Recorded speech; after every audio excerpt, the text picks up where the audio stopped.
Look, you two, it's the sea, Ridis exclaims, frolicking in glee. You, on the other hand, trudge along as far as you can from the coast, ignoring the hair sticking to your forehead.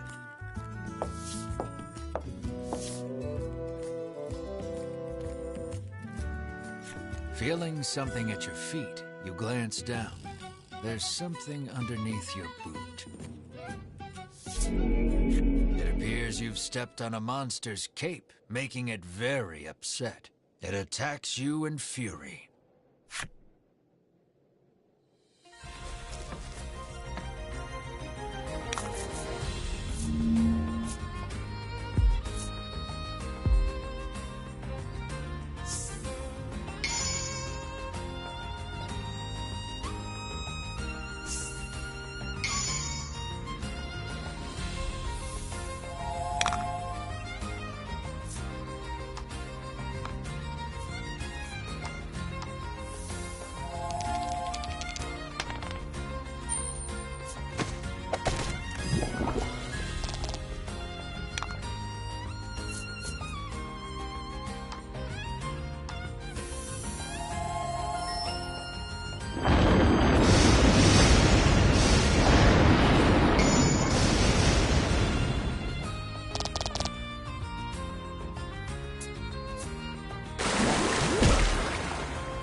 excellent.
You hear a roar in the distance. According to the townsfolk, it is a very recent phenomenon.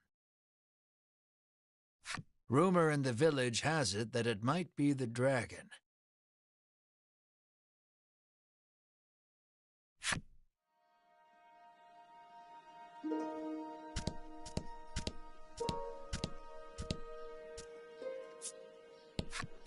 The man says the fishing industry is usually thriving in their seaside town, but recently nets have been coming up empty.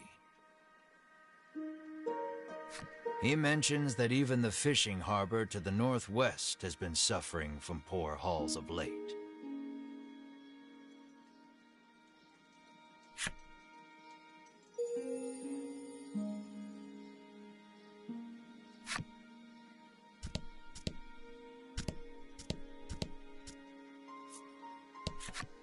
A troubled woman tells you that there has been a rise in thefts lately.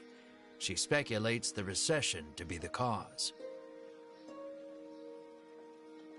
She claims that even the cold medicine she always has on hand has disappeared. She narrows her eyes at the crowd, suspecting there is a thief among them, and offers a reward for the return of the medicine. Your ears perk up at the word reward, and you immediately agree to help expose the dirty thief.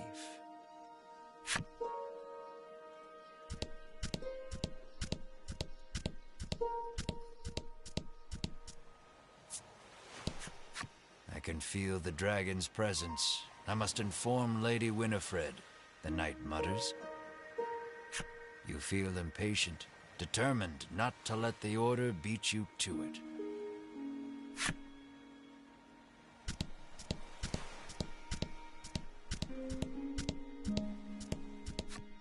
I need that medicine back, she sighs heavily, a gloomy look on her face.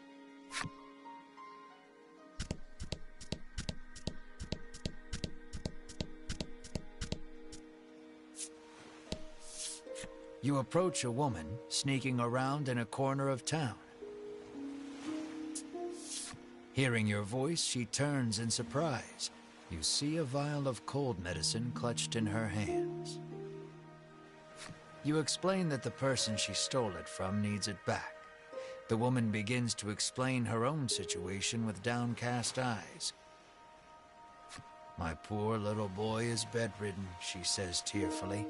He needs medicine, but I don't have any money, so I took it.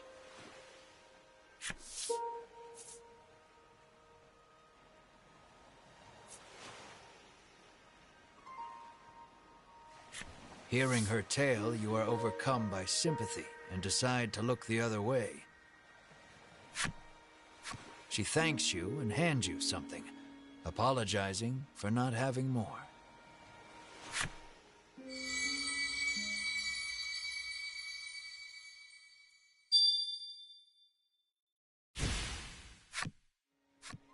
Medicine in hand, the woman leaves quickly. Now then, what to tell the other lady?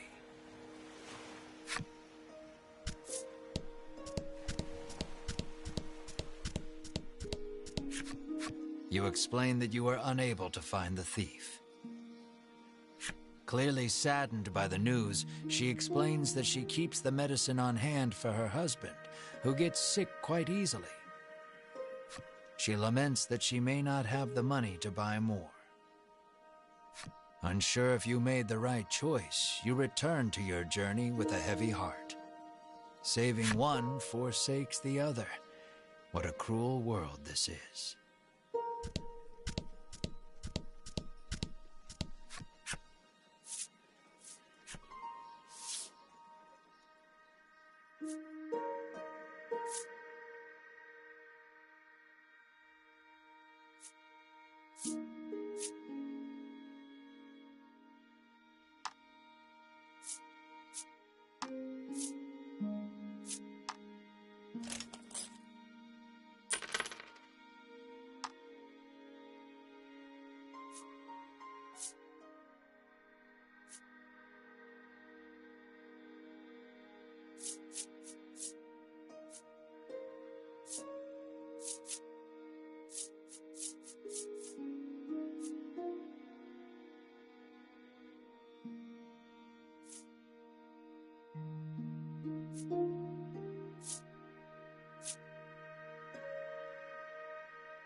The sign on the door reads, "The Great Nutritionist Oreo."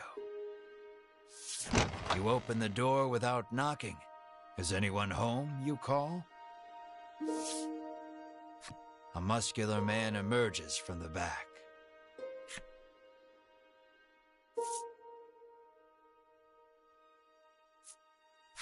You politely ask if he is the nutritionist. "Indeed, I am the nutritionist Oreo," he answers. He says he has been studying dietetics here for many years. You hand Oreo the extract and explain that your comrade is now bedridden because of it. He stares at the extract for a long time, and then opens the bottle and laps at the liquid inside. "That's poison!" Melanie shouts in alarm. The man insists that he'll be fine with his expertise of nutrition, and insists that knowledge is power, as if that will help somehow. Regardless, it seems he managed to grasp the composition of the poison with that lick, and starts concocting a nutritional supplement to counter it. However, he says he needs a spry fish, which has been difficult to catch lately.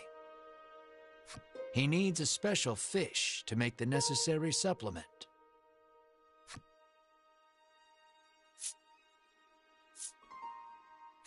When he explains that you can catch one in the surrounding sea, Ridis confidently interjects. She shows you a page from her ancient tome, which explains the ecology of the fish in detail. That book comes in handy from time to time, Melanie remarks in surprise. Oreo gasps as if remembering something. He says that his son went out fishing and, with a bit of luck, may have already caught a spry fish. It sounds like his son is fishing on the wharf. You decide to go find him.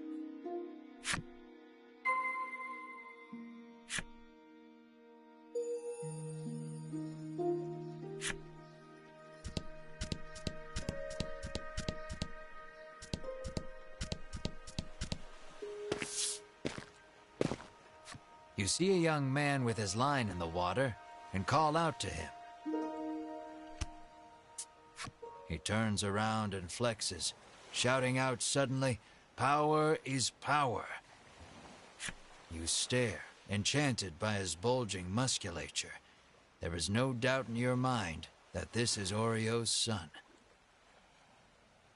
He asks if you have business with him.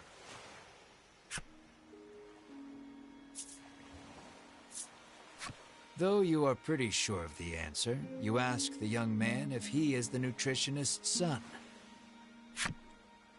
"That I am," he answers. He introduces himself as Bruno and says he is learning to be a nutritionist like his father.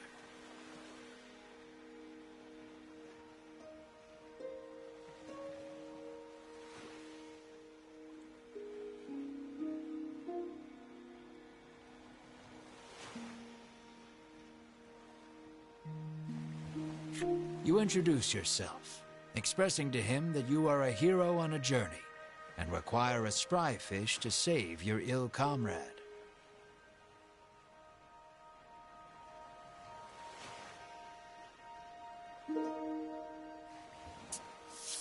His eyes begin to sparkle the moment you utter the word hero, and he becomes engrossed in your tale. More or less grasping the situation, he regrets to inform you that he has not caught any spry fish yet.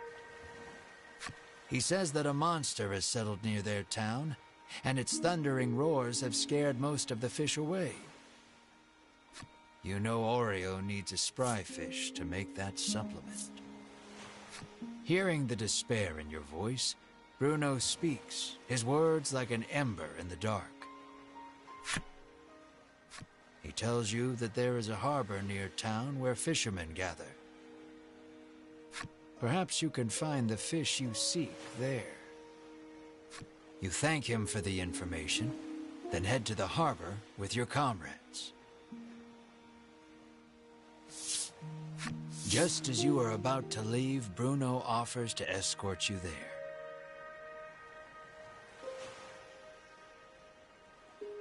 Is it a reward you're after? You are about to ask, but Melanie smacks you on the head before you can voice it and allows him to come along.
Bruno looks ecstatic that he was allowed to join your party.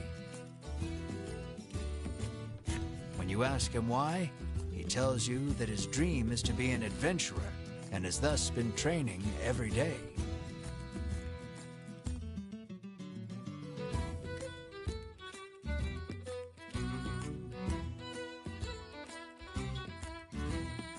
But his father, famed in the world of nutrition, forced him into following in his footsteps. One desires strength, the other knowledge. Unable to see eye to eye, the two fight nearly every day. What will you ask Bruno? You ask Bruno about his sword arm, saying you are something of a swordsman yourself.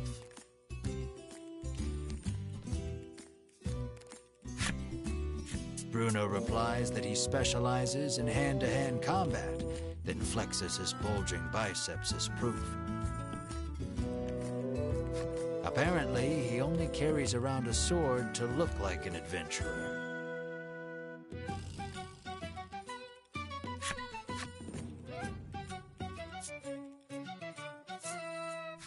Curious about his attire, you ask why he does not wear armor. He confessed that he once wished for armor, but deemed it unnecessary after gaining so much muscle.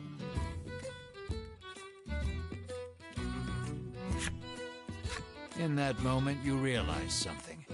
While his passion for being an adventurer is true, he is dumber than a sack of rocks. The words "birds of a feather flock together" run through your mind, but you quickly chase them away, afraid of what that means for you.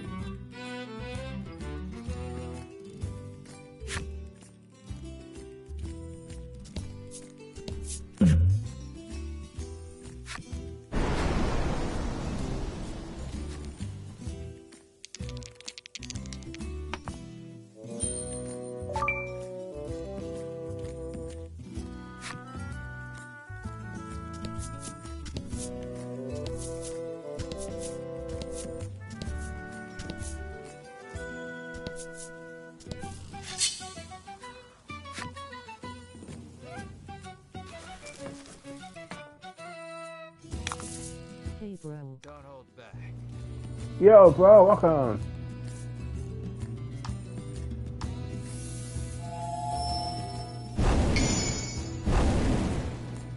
Oh yeah.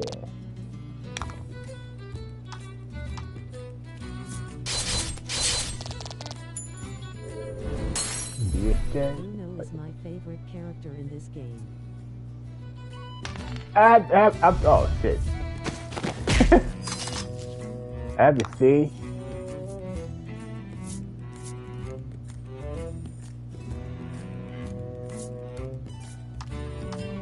See what's done.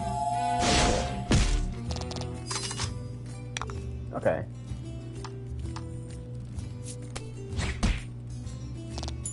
I actually like Melanie. To be honest, I like Melanie a lot. I like her outfit.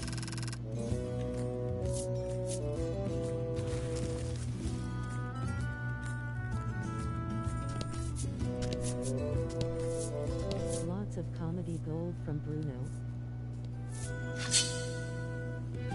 That fucking song's in my head now. Fuck. That fucking song, bro. That Bruno song. That fucking movie. Let's go with.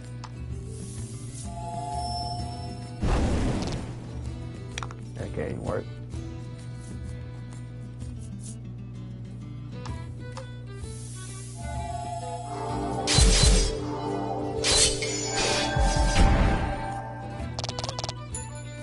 Oh yeah, fuck yeah.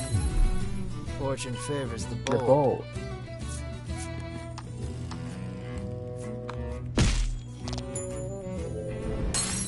Fuck yeah, you won.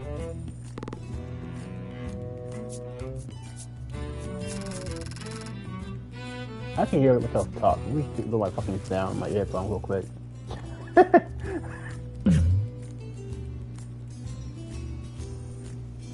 There we go. You pick pick up a scrap of paper dropped by some manner of monster. It has a message scrawled on it in crude lettering.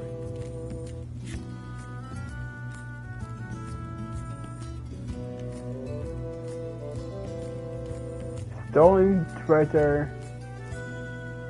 Harbor. Hold on.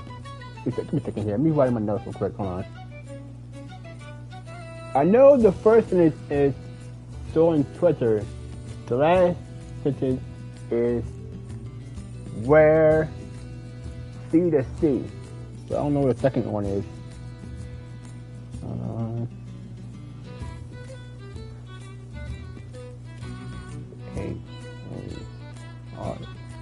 I know that's harbor. No, wait, hold on. H-A... That's an R. H-A-R... Your harbor... And... Peninsula? Okay. P-E-N-I-N-S-U-L-A. Then there's where...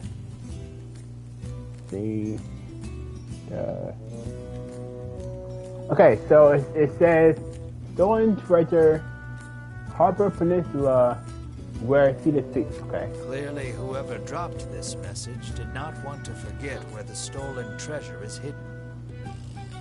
You stash the scrap of paper in your pack and resolve to keep an eye out for the treasure on your travels.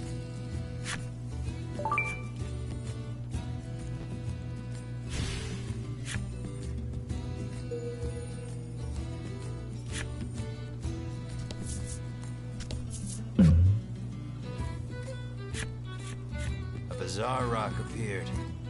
It seems primed to explode. What?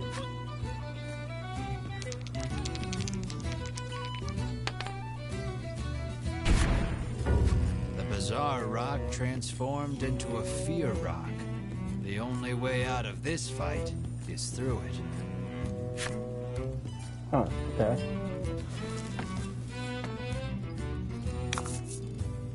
Let's do this.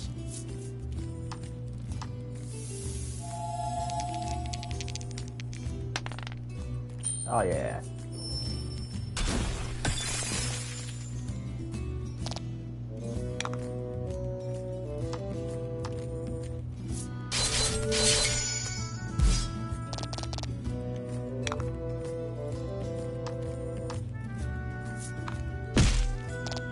Oh, what the fuck?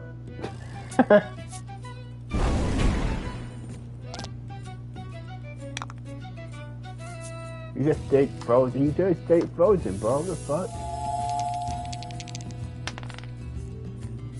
Oh, well, that's not it. It's dead anyway, so I don't really need to be frozen.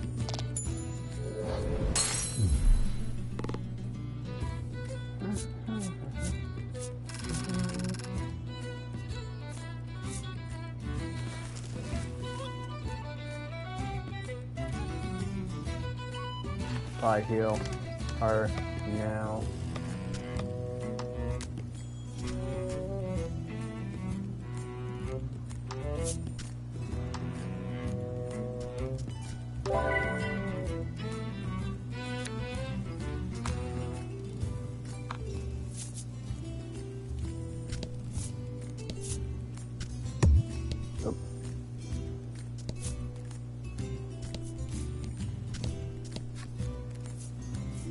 Here. I'm not supposed to be here, am I?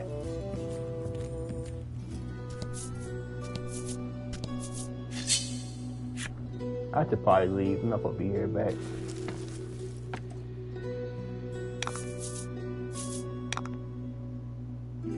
Yep. I'm about.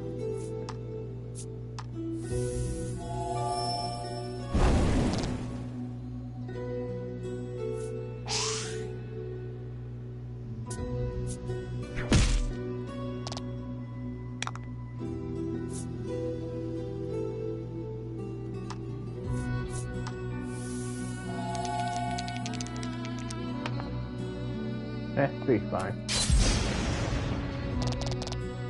I just scared. The fuck?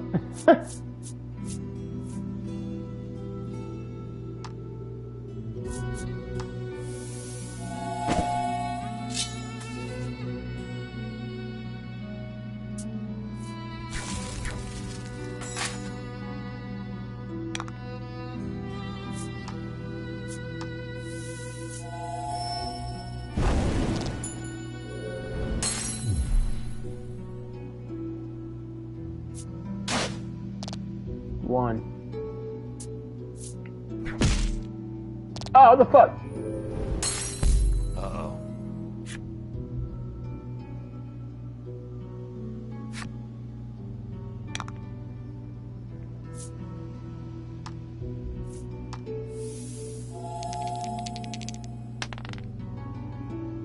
Great, perfect.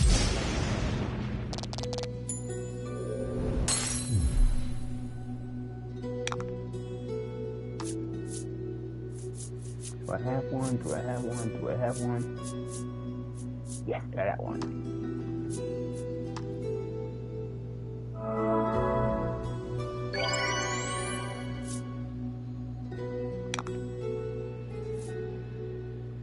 It was not close. I mean, that was fucking close.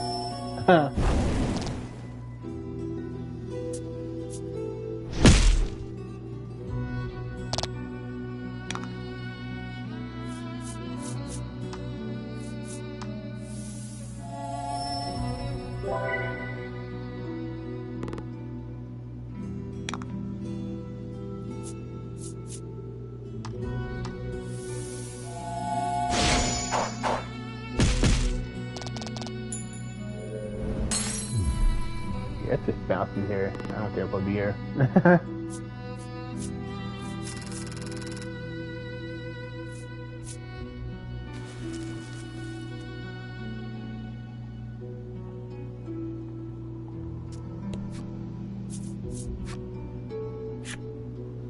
Yeah, went wrong. I went south.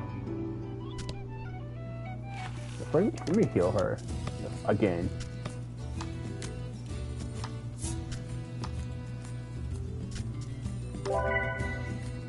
To heal him too.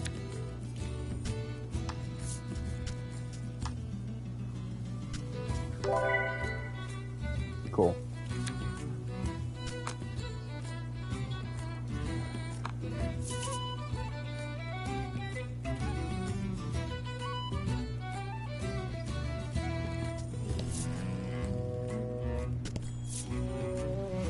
Oh, wow. Okay, yeah, that's my fault. That's my fault.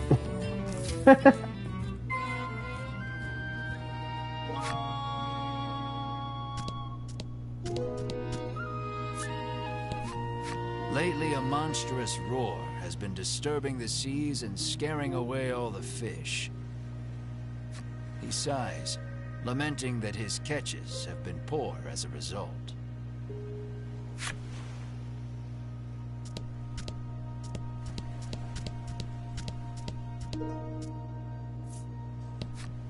He has been fishing for several days, having decided not to return home empty-handed.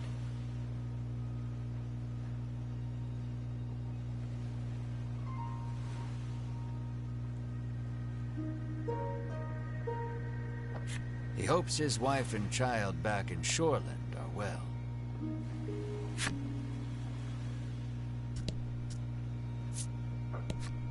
The woman says she has been waiting here for days, worried about her husband, who has yet to return. That ass, though. The fuck? Muscular, too. Muscle maiden.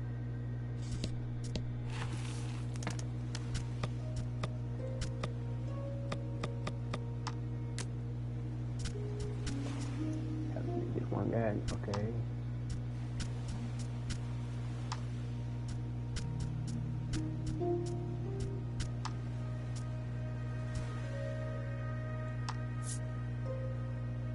I'll make it stylish.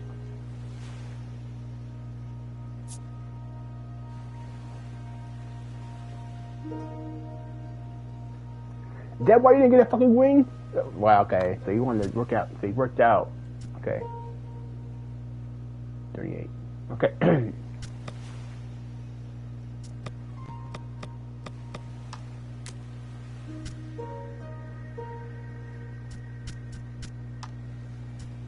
Thirteen, 14, 15. Okay, I'm missing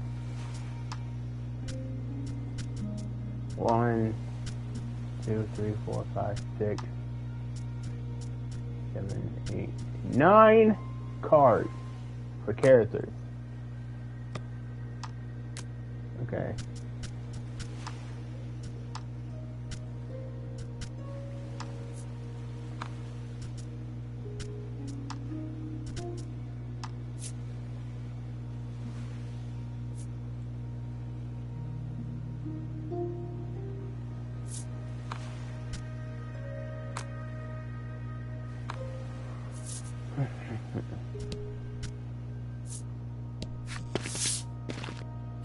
A rough-tempered Piscator stands there, having just returned from fishing. Mars' fate rests upon this man's haul.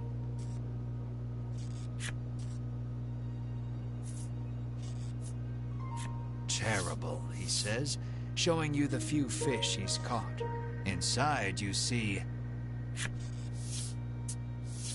a spry fish, Bruno shouts. You ask him if you can have the spry fish, but he says he won't give it up for free. Of course.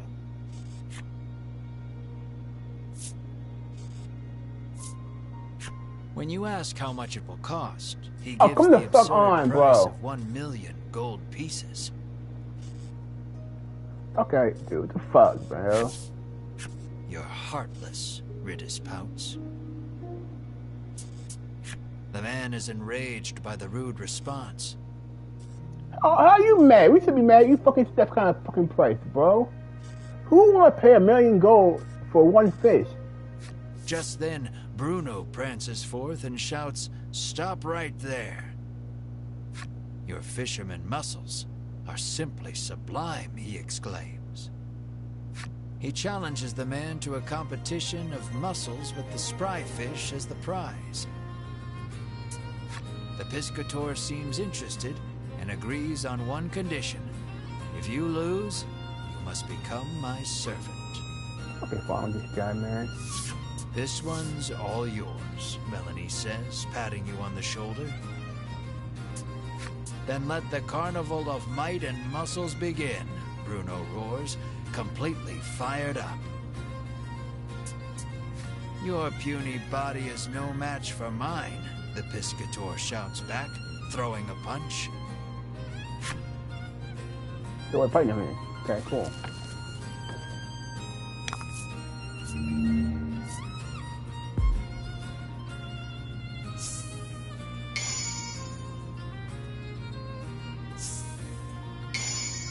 Go Bruno.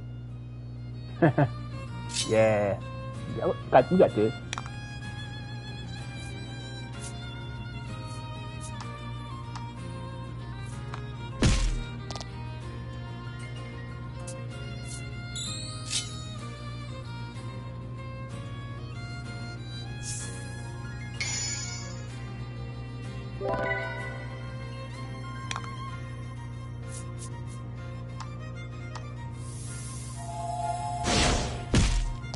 A battle of beefiness.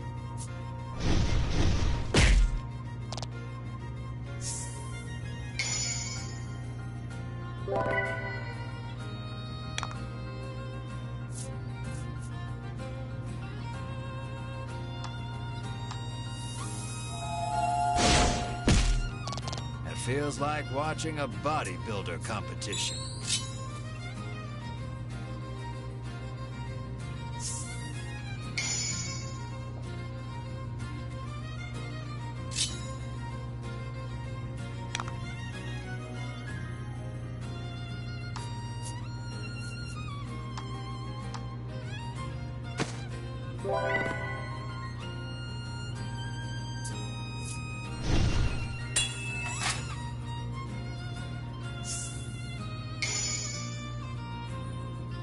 Alright.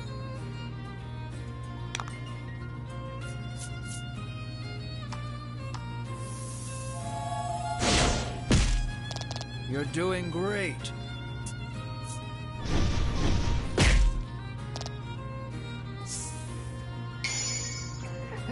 It just help me out. Thanks a lot, bro.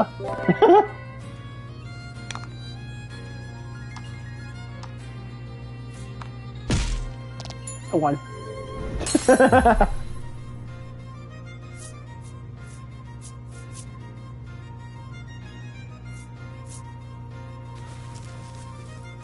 Thank God for those cards helping me out with healing. His victory sealed, Bruno strikes a glorious pose and shouts out, "Witness the power of power."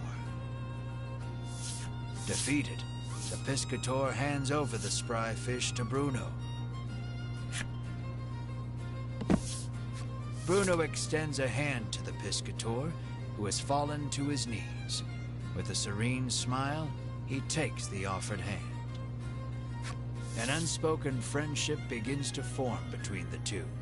Or at least, you hope that's what the prolonged silence between them means.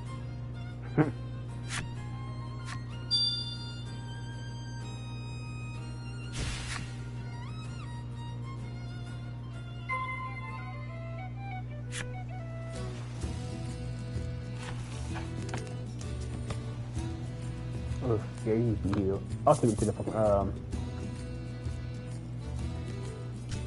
the end.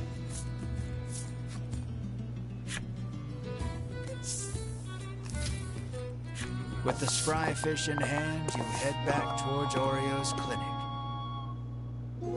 Bruno looks at your group sadly, reluctant for this little adventure to end.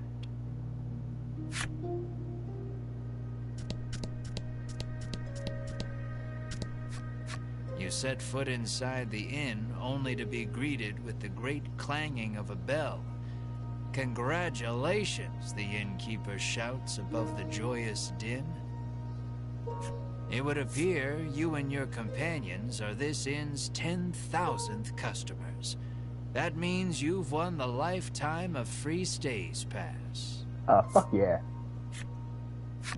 That means for all inns, just this inn in particular.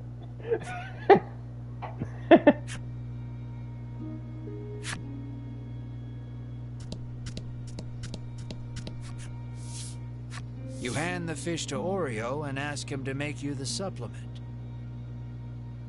"Give me a moment," he says, then takes the fish and heads into the back.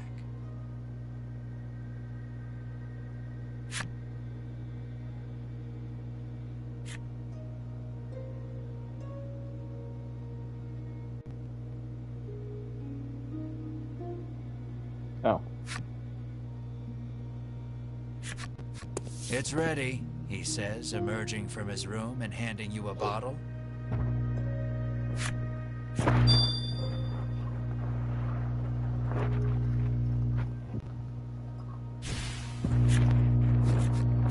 You hope this will get Mar back on his feet. You need to get back to Unionville on the double. But before that...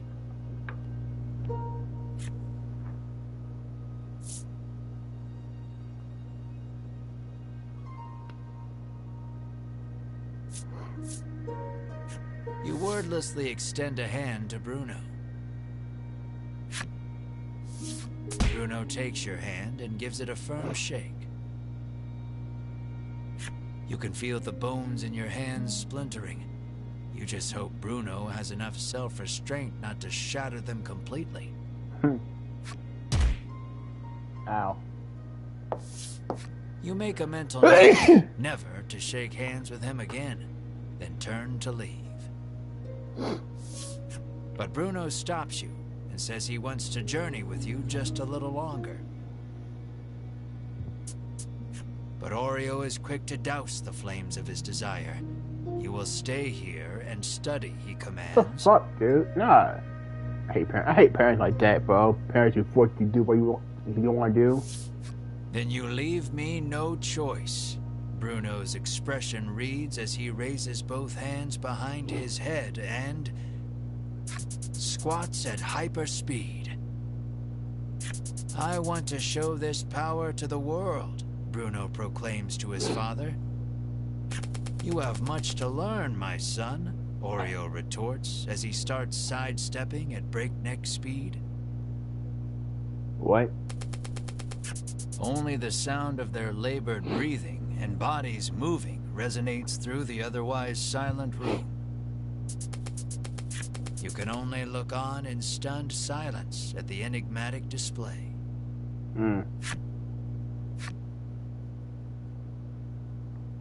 It took him 30 minutes, bro, to do that shit. The fuck? Bruno falls to his knees, panting. This is my limit. You have grown, my son, Oreo says, looking no worse for wear. So are you coming with us or not? Melanie interjects, ever the blunt one. Oreo can crack walnuts with his biceps. I mean, they kind of both can, but... Only our muscles know the answer, comes Bruno's cryptic reply. I don't get it, Ridis remarks frankly. Yeah, I don't get it either. On the condition that he study nutrition upon his return, Bruno is allowed to go with you for just a little while longer. You realize that these two have a very special way of talking that no one else can understand.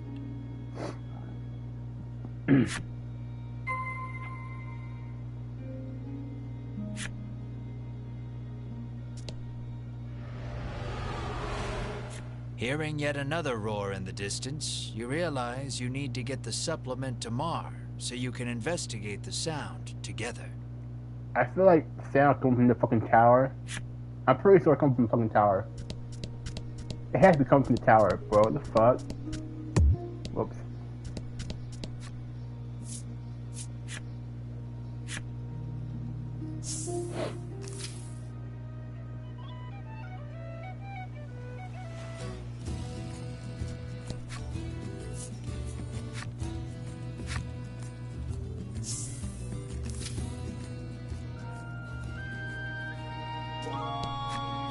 Here to stay the night? The innkeeper asks the moment you set foot in the inn.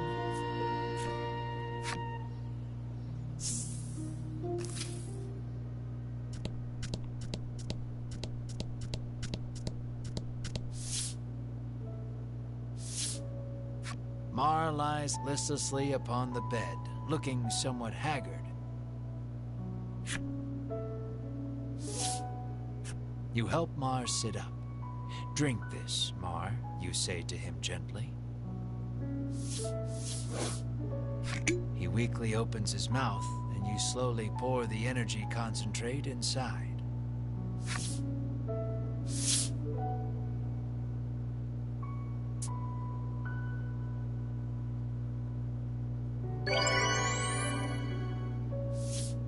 Mar abruptly bolts up and turns his head toward you with a puzzled look.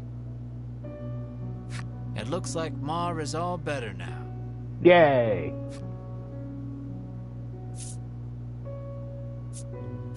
Mar! Mar! You cry over and over again. Mar mules back happily. Cue! You join hands and cheer in happiness. Melanie and Ridis watch you two with a smile. Bruno is deeply moved to see nutrition bringing a smile to others.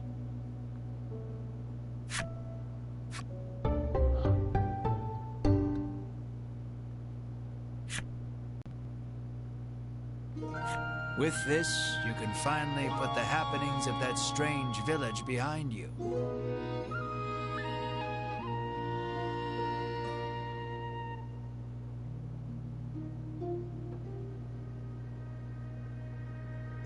You decide to take Bruno back to Shoreland, then continue your search for the dragon.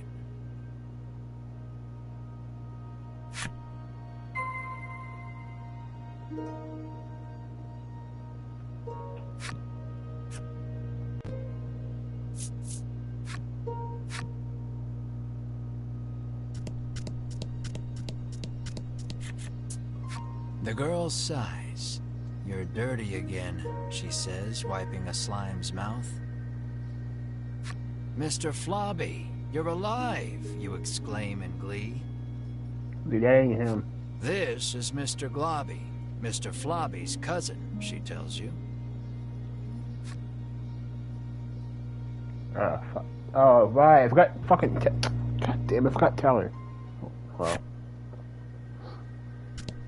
Yeah, let's get the fuck out of here, man. I don't want to be here anymore.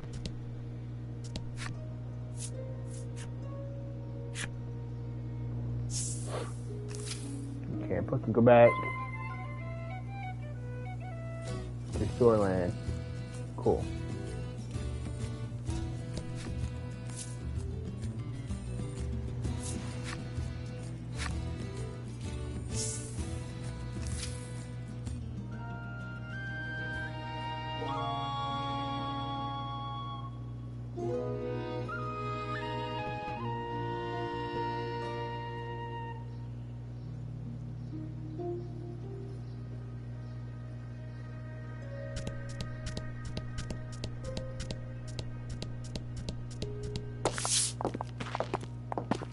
You arrive at Bruno's house. Though he seems to want to adventure a little more, he reluctantly enters his house.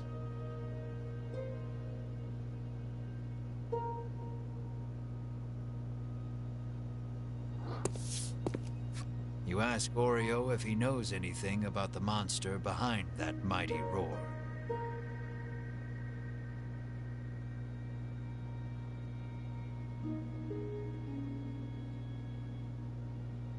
He says that the creature nests atop a tower not far from town.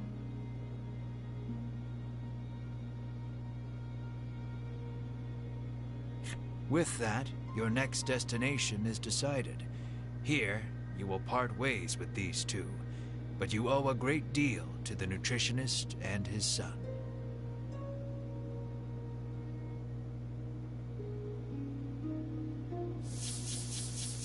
Bruno looks at you, his eyes begging you to let him come along.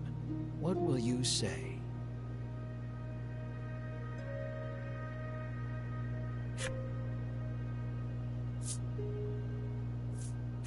Let us defeat the dragon together, you say to him.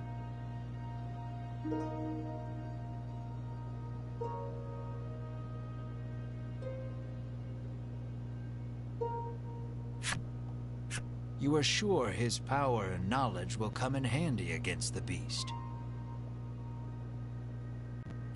And you realize with a grin, he will be so happy just to come along that he will not want a share of the reward.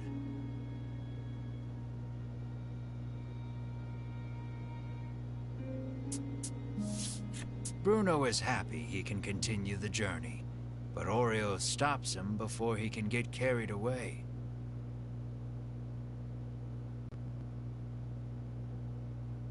You must stay here and study, Oreo says. Dude!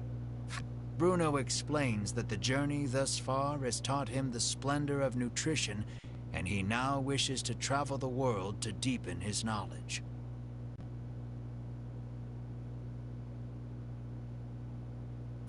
After hearing his son out, Oreo suddenly removes his glasses.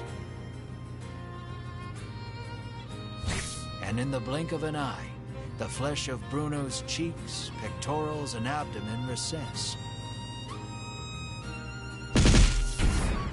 And Bruno is lifted off his feet with a dull roar. Your eyes go wide at Oreo's assault, which was too fast for your eyes to catch. Knowledge of nutrition can help save lives, but also strike down enemies, Oreo says softly.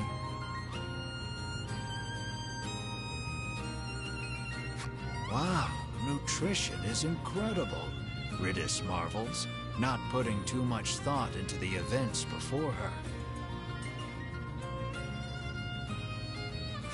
Knowledge is the true power. You tremble, never wanting to make an enemy of Oreo. Though Oreo still deems his son's knowledge insufficient, he tells him to travel the world and surpass him someday. "Thank you, Father," Bruno says from the ground, moved to tears by the strength of Orio's knowledge.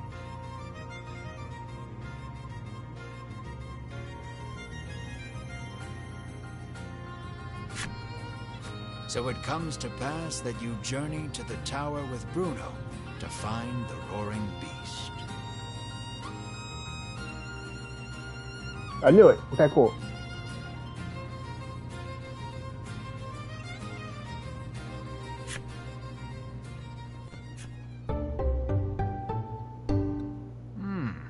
Yet another colorful character.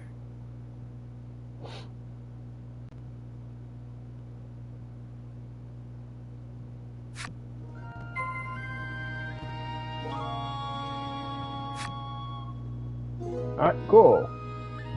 That starts there from this chapter.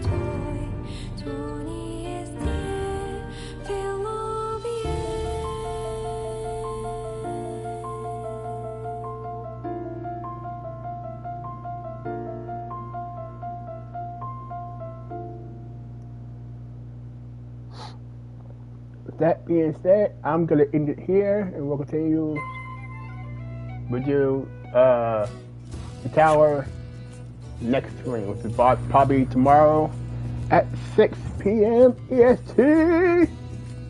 So you guys look forward to that. That